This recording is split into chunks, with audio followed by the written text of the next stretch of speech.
近年咧 AI 咧有好多新聞咧都講最容易淘汰嘅工作職位係咩咧？咁我相信大家都睇咗好多噶啦。咁咧我自己咧就本身從事會計呢個行業啦。咁我自己睇咧都成日心慌慌，覺得係高危喎。咁直到咧我自己睇到咧有一篇文章，我就覺得佢講得幾好喎。佢就話咧原來咧 AI 咧最容易淘汰嘅咧就唔係工作，就係一整套嘅舊式工作能力啊！我相信大家啦都會係好 focus， 究竟我係乜嘢工種啊？都好驚俾人淘汰喎。咁咧我睇到有篇文章咧，佢就講咧最容易淘汰呢10種工作能力咧，我覺得係可以好咁去參考嘅。因為咧我哋咧成日都會覺得邊個職位就會俾人淘汰啊，成日用職位去判斷。咁所以咧我今日咧就會抽4個我覺得好重點嘅工作能力咧，就同大家分享。咁睇下你本身咧你嘅工作咧清出嚟嗰種能力咧，究竟有冇呢4種啦？如果你有呢4種咧，真係令到你加速貶值嘅能力嘅話咧，咁你就要去留意一下啦。第一個就係只能照流程做事嘅能力，因為 AI 嘅本質咧就可以做到一個重複嘅流程咧，做到可以零錯誤。可能我哋工作上面同一啲同事可能真係嗌霎下，咁令到咧自己嘅心情唔好。心情唔好嘅時候咧，都會有情緒噶嘛。咁 AI 冇情緒噶嘛，係咪？咁當你有情緒嘅時候，可能你做嘢都會失誤噶。咁只要你嘅工作內容咧係可以好清楚寫成一個操作嘅步驟嘅話咧，基本上咧你都好容易俾人去取締噶啦，唔係話你個人工作唔努力而係咁啱你做嘅嘢就喺一個流程裏邊重複咁樣去做嘅話，根本 AI 咧就好容易咧可以攝入嚟咧，完全取代到你。第二個啦，就係只追求速度嘅執行力啊。咁過往啦，咁有好多嘅即係我以前認識嘅朋友啦，都係工作好快嘅，咁佢哋都引以為傲嘅。咁但係因為 AI 咧可以做得更快更穩定啊，咁所以如果你嘅工作裏邊嘅範疇咧，就係可能係我好快速可以去整到個稿出嚟嘅，或者好快速可以回到一個 email 嘅。咁亦都有個好極端嘅例子，我識有啲朋友咧都係咁樣嘅，就係好少啦而家，就係可能喺一間即係一個貿易公司裏邊，咁佢貼 label 喺個產品度貼。咁係咁貼，但係你貼嘅時候，咁你諗下，其實而家有好多嘅工具，其實係可以幫到佢更快嘅。咁所以咧，呢啲人咧係應該會逐漸俾人去淘汰㗎啦。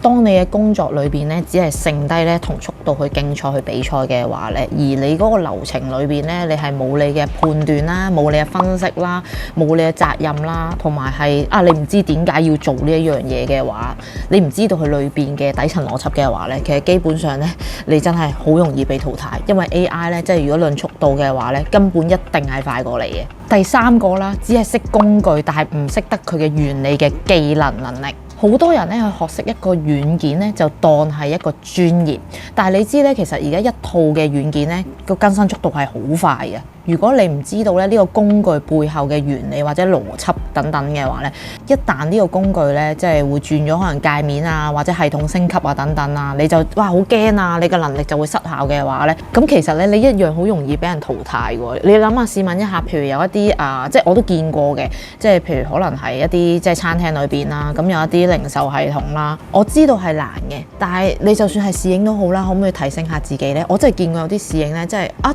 幾下，跟住唔同咗嘅，點算啊？跟住就去揾人哋求助啦咁樣。咁我覺得如果你真係識得去提升自己你得閒係去即係了解下佢明白下佢或者問下人一旦呢個軟件佢有咩改變嘅話，你都 handle 到或者你可以同你嘅老闆去講下我點樣提升呢樣嗰樣嘅話，你諗下老闆係咪留你嘅機會會好大啊？第4種咧就係抗拒科技、拒絕學習嘅經驗型能力。咁乜嘢叫做經驗型能力呢？咁有好多咧，就係可能喺一間公司度做咗好耐啦。咁你成日都聽到佢講一句嘢，就係話我以前都係咁樣做㗎啦咁樣。我都明嘅，因為你轉變咗另外一個方法嘅時候，佢可能咧真係用少少嘅時間咧就可以改變到㗎啦。但係咧，你就會覺得，我真係好熟悉自己嗰套方法喎，咁唔介意用多啲時間去做嘅，因為你熟悉啊嘛，係嘛？你又唔想去再諗下，咦，我用少啲時間點樣做喎？咁你久而久之，你就寧願用多啲時間咁樣做嘅。我覺得咧，以前你都還可以嘅，但係因為 AI 太發達，佢真係好容易去取代一個人嘅時候，其實你仲用呢種態度咧，你真係等同自我淘汰嘅。問題咧其實唔係在於有幾多年資啊，而係你好承認咧，你而家仲用緊一個好舊無效嘅方法。如果你繼續拒絕學習嘅話咧，你根本呢一個思維咧就已經係一個好高風險嘅行為嚟嘅。你可能話，我唔係唔想變啊，但係咁啱呢4種嘅能力咧，真係喺我公司度 train 到我咁樣喎。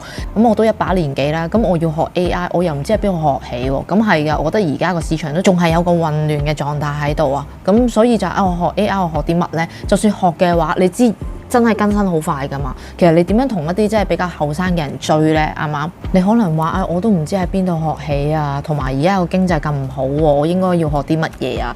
咁我想話俾你聽咧，其實由以前到而家，最重要你係學一種能力，我覺得係已經好足夠。就係咩咧？就係銷售能力。咁你可能就話，又講銷售啊，即係又要賣嘢啊咁樣。你聽我講一講先。其實銷售產品咧，銷售到產品咧，呢個係一個結果嚟嘅。其實我哋應該要去翻個因，個因係咩咧？就係有銷售自己嘅能力啊。當你有銷售自己嘅能力嘅話咧，其實銷售產品只係其中一個果嘅啫。咁銷售能力重要到點咧？就係全世界一個好成功、好有影響力嘅一個導師，叫 Tony Robbins。佢都曾經講過，如果你唔識銷售嘅話，基本上咧你都冇乜選擇權㗎啦。咁我好同意呢句説話喎。點解咧？因為咧銷售咧其實意味住啲咩咧？意味住第一樣就係有影響力。其實你銷售到自己嘅話，即係講緊你可能影響到你嘅家人啦，你影響到你朋友啦，影響到你啲同事啦，影響到你啲客戶啦，去作出一個決定嘅。我認為咧呢個係一個最重要嘅工具嚟嘅。咁另外啦，我覺得喺而家呢刻經濟唔好嘅時候，你更加要識得銷售。其實銷售就係講緊你會主動去 approach 人啦，或者係主動創造機會啊，你會創建到一個希望啊。咁你諗下，我哋平時喺職場上面，如果你唔識銷售嘅話，可能你都係比較被動㗎喎。可能我都好驚啊，究竟份工點樣呢？可能我會等老闆去出信俾我。又或者等呢個市場去淘汰我，但係你識得銷售唔同嘅喎，你就真係好主動去創立一個機會去幫助自己。所以咧，你學識銷售咧，其實除咗呢個叫能力嘅話咧，其實你都係內化成為咗一種性格㗎。咁頭先啦，我都有講啦，我自己本身係從事會計㗎嘛，咁會計其實都本身係好被動嘅。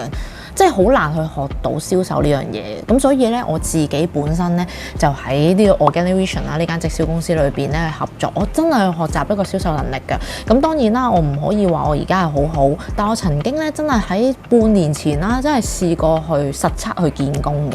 咁我自己喺真係見咗20份工，咁裏邊咧，我其實有10份工請我，其實2:1呢個比例咧係好高嘅。我自己去 interview 嘅時候咧，我都會 feel 到咧，其實我係會用咗一啲唔同嘅技巧啦，去幫助自己咧，去令到人哋覺得我係會更勝一籌嘅。